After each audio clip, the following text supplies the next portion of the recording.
Hi, my name is Nahid Kazaza. For the past 20 years, I've been focusing on mastering the process of facilitating growth and change. To understand how growth and change work, it's really important to compare times when you've been able to change effectively to those times when you haven't been able to change effectively. And this works both for people at an individual level and for organization. What I've found is that often there are invisible forces at work, psychological dynamics that operate under the surface that people aren't even aware of. In organizations, this tends to show up in the culture, in cultural norms that people aren't aware of, couldn't articulate, but at the same time, they govern behavior. At an individual level, this often takes the form of individual beliefs about the world that you don't even realize are beliefs. They're just the way the world works and the way you behave without thinking about it. Earlier in my career, I developed a model that I call the obstacles pyramid. And what that model does is lay out for you all the different forces that could block or prevent change and explain how they work. I'm really excited about this model, and so let me show it to you. I created the obstacles model early in my coaching career to help me quickly identify how clients were getting in their own way so we could work on what was most important in terms of getting them results. The obstacles model has 5 categories of forces, which I've arranged in levels based on how easy it is to see the force at play in your life or in your organization. And once you've identified it, how easy it is to change it so that it's working for you instead of against you. The top level is mental clarity versus confusion. If you don't know what it is you want to change, and you don't know what steps to take to make that change happen, you can't go anywhere. It's easy to know if you're confused. You can feel it in your mind, and it's obvious when you watch people talk in an organization. It also doesn't take a very long time to move from a place of confusion to a place of clarity, given the right knowledge. It could take a short conversation to get everyone on the same page. The second level is habits and systems. Your habits are automatic, and they either work for you or against you. In an organization, the systems are either streamlined and working well together or disjointed and wreaking havoc. You may not see the way that habits or systems are affecting your ability to get things done until you pay attention. But once you've paid attention, it's pretty easy to identify, and it doesn't take very long to make adjustments and set up systems that serve you. The third level is relationships. At one level, it's just having the quantity and quality of relationships or the network to get connected to the people you need to be connected to. But at an even more invisible level is the role you play in your current relationships and communities. When people around you think of you as a certain type of person and you try to break out of that shell, you can find it uncomfortable. In an organization, this also shows up in 2 ways. At one level, it could be the quantity of the relationships or the quality of the relationships that the organization has in terms of strategic partnerships or a sales pipeline, for example. But in another more invisible level, it shows up in how the organization is structured and how information is shared or how it flows among people. Sometimes it's hard to get your head around why things aren't working between people. But once you've acknowledged it, you can play around with different organizational structures or information flows to get you to a better place. Needs are emotional. They show up in the stress and frustration people feel.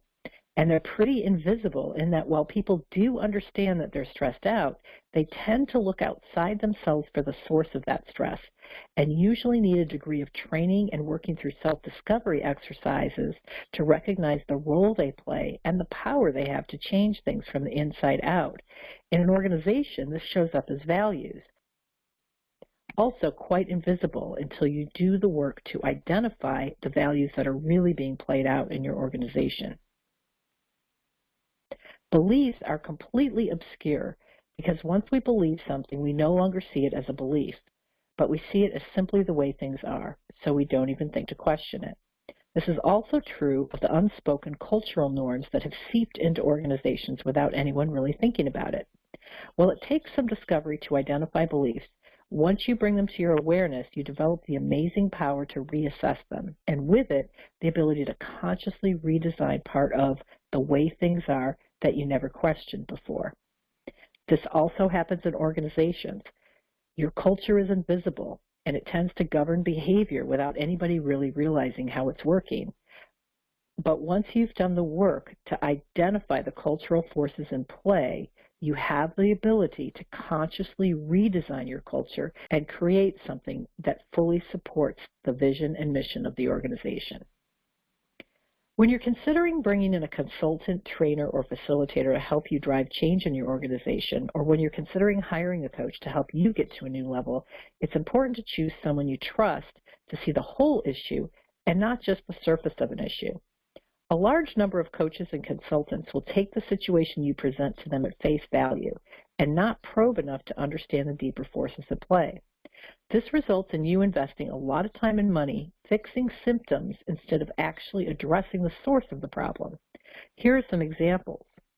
At the clarity versus confusion level, when confusion keeps coming back after you've gotten your clarity, that's a sure sign that your real issue is at a lower level in the pyramid. In the habits and systems level, if systems don't get implemented, that's a sign that the real issue is at a lower level in the pyramid. At the relationship issues, no matter how much you try to change your relationships, they simply stay the same and the issues don't change. So at every level, what you're seeing is a pattern. You might try the fix, but the fix isn't happening. And you might think you just need more discipline or willpower, but usually there's a deeper issue, and that's why people as a group are not effectively making the change, or people as individuals, including yourself, are not effectively sticking to the change. So you need to go to the very bottom of the pyramid, to the very source, to find out what's getting in the way. While the first three levels of the pyramid are somewhat self-explanatory, I wanted to take a minute to explain at a deeper level what I mean about needs and beliefs. And I'm going to talk about this at the level of an individual, but you'll know that as with everything that I'm talking about here, you can apply it at the organizational level as well. Needs are all about survival. You may recognize this model if you've ever taken an introductory psychology course. It's Maslow's hierarchy of needs, and it helps explain how humans are motivated. I could spend a whole class just on this model, but for now, think of physiological needs at the bottom of the pyramid as things like air or water. And imagine how, if you were having an asthma attack or someone was holding your head underwater so you couldn't breathe, how the only thing you'd be motivated to do is get air. You wouldn't be worrying about whether or not you landed a promotion or even whether you had enough money in the bank. You'd be thinking about air and only air until you got what you needed to survive.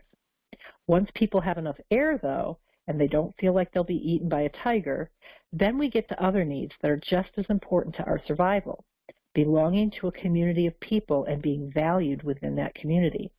Humans need other humans to survive, and we react to rejection or loss of status with the same degree of panic we feel when there isn't enough air or water available. And that's why you see people having what seem like very illogical reactions in a corporate environment. This is why organizations hide salaries and do team building events. There's an underlying understanding that people are sensitive about these things and work better when they feel included and valued. But needs are tricky. Sometimes, despite the fact that the organization does value you, you don't trust it. You can't be certain. And you get concerned when you hear about someone else being promoted. Sometimes you see people meeting without you and you feel hurt and left out, even though you know that you shouldn't be bothered with these things. And that's because we have beliefs associated with our needs, beliefs that tell us that we can never get enough of certain things, either because we're not good enough, or other people can't be trusted, or the world works in a certain way. What this does is put you in a perpetual trap where you're constantly trying to get a need met, but never really getting enough. We live what we believe. Our beliefs are self-fulfilling prophecy.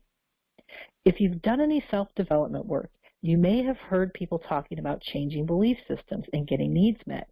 You may hear some of the neurological models of needs, such as SCARF or safety. These models zero in on the needs people tend to show in a work setting.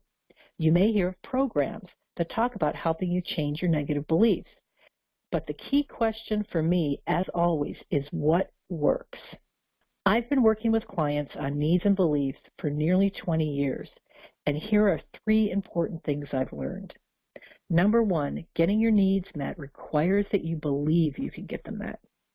Number 2, changing beliefs requires that you see your beliefs as beliefs and have a way to reassess them.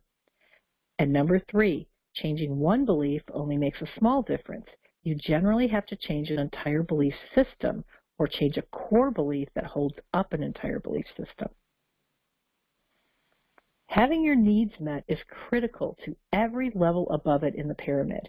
If you have your needs met, you feel confident and you have a sense of well-being that allows you to focus on things beyond your ego, which is basically how your lack of self-esteem beliefs show up. Once your needs get met, you're able to forget about yourself and connect with others, connect with the mission, connect with the team, connect with the goal, and not get distracted. So, I developed a program that essentially isolates the beliefs that tell you you can't get needs met and help you focus on changing those beliefs. I call this the Accelerated Growth Program because within a short period of time, about 3 months of focused work, you can facilitate a significant shift at the bottom level of the obstacles pyramid that will perpetuate itself up through every single higher level of the pyramid.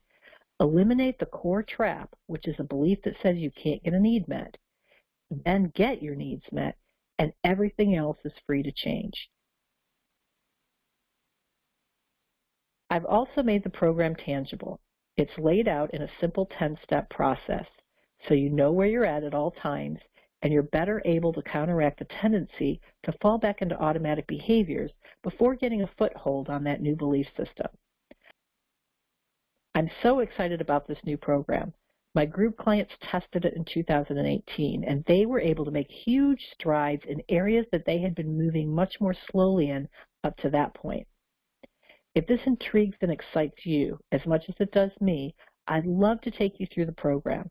Simply call, text, or email me to schedule a consultation, and we can spend some time on the phone getting to know each other and seeing if the program's a fit for you. The obstacles pyramid is a great model to use when you're thinking about facilitating a change, especially one that you might have tried before and didn't work as well for you.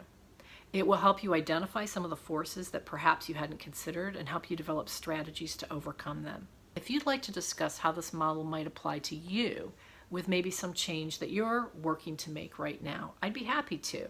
All you have to do is text or call, schedule a consultation. It'll go between 20 and 30 minutes, and we'll dive into your situation. I'd love to support you in moving forward efficiently with the change that you want to make without having those invisible obstacles dragging you down.